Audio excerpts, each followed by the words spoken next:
It's always a very exciting time of the year. You, you anxiously await the bracket, and then you start preparing for the upcoming matches, and things, once you start playing, it's goes very quickly. So we're we're excited to be at home. We're thankful that the university put in a bid to allow us to do that. We don't take that for granted. And we look forward to starting the event on Friday evening.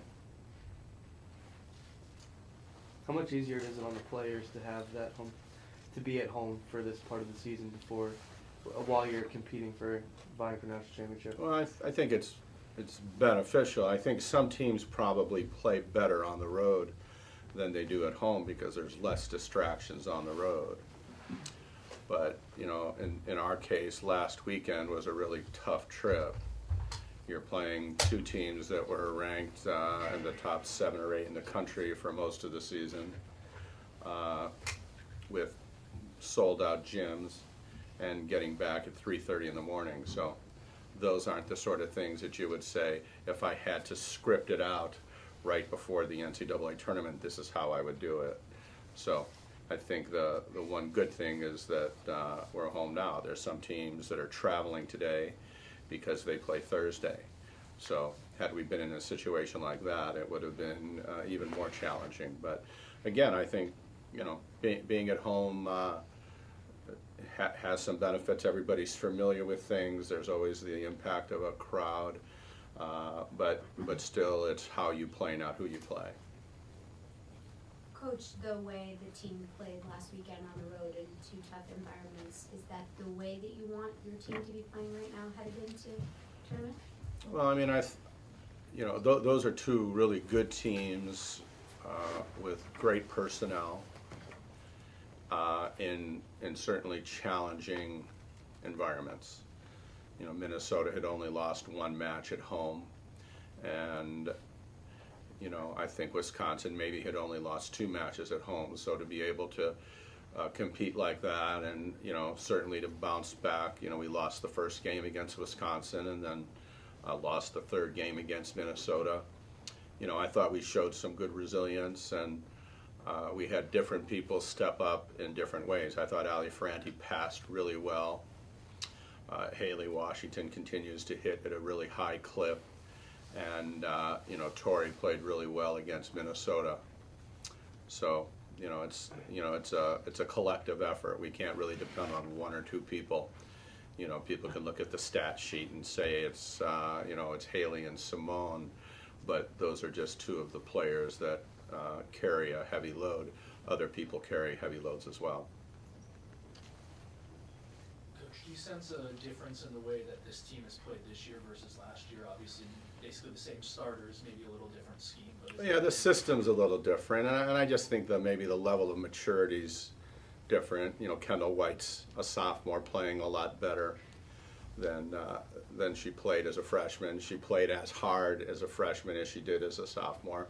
But I think players learn what they need to do along the way. Sometimes you lose, and that's the reason you get their attention, and sometimes some players are really tuned into trying to enhance the quality of their game. So I think a lot has to do. We've been a good passing team. The system's a little different, of course, with Brianna and Abby's setting, and so.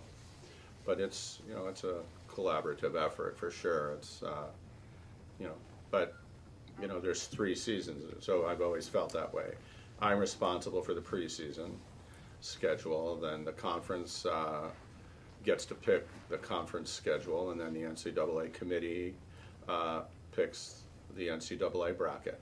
So, we navigated the first 2 seasons well, and now it's time to focus on this 3rd prong. Coach, you mentioned how this group of seniors have been the only class that hadn't won a Big Ten championship. Did you sense that among your players? Did they play that way, or was there any added weight to their... No, I don't think so. I mean, I think the pressure that exists in our program is that I expect people to get better every day. And when they're not making progress, I'm not afraid to identify that those people should be working hard to get better, and that the older players should be showing the way.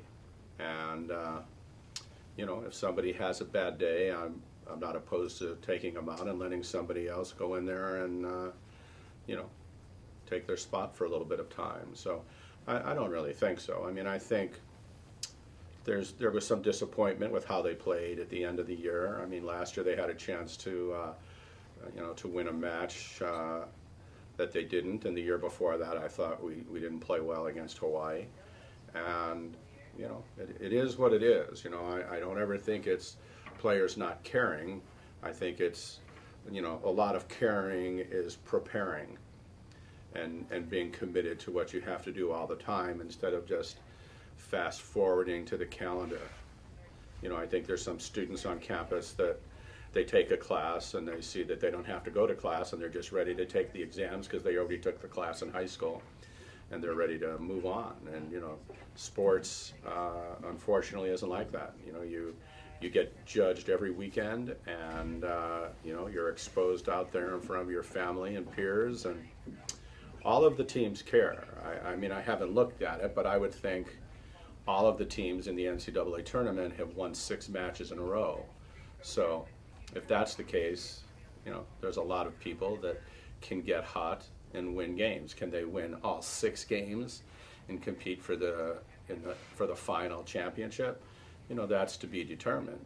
You know, our goal is to play one match at a time and not take any of the opponents for granted and not look forward and try and predict who we're going to play. I've never been that way. I'm not that way in the Big Ten season. I'm not that way in the NCAA tournament. Do you think having those back-to-back matches at the beginning of the year in the non-conference against good teams like Stanford and Texas A&M helps you prepare for the NCAA tournament, where you play Friday and if you win, you play the next day against another opponent that you may not have scouted as fully as you'd like?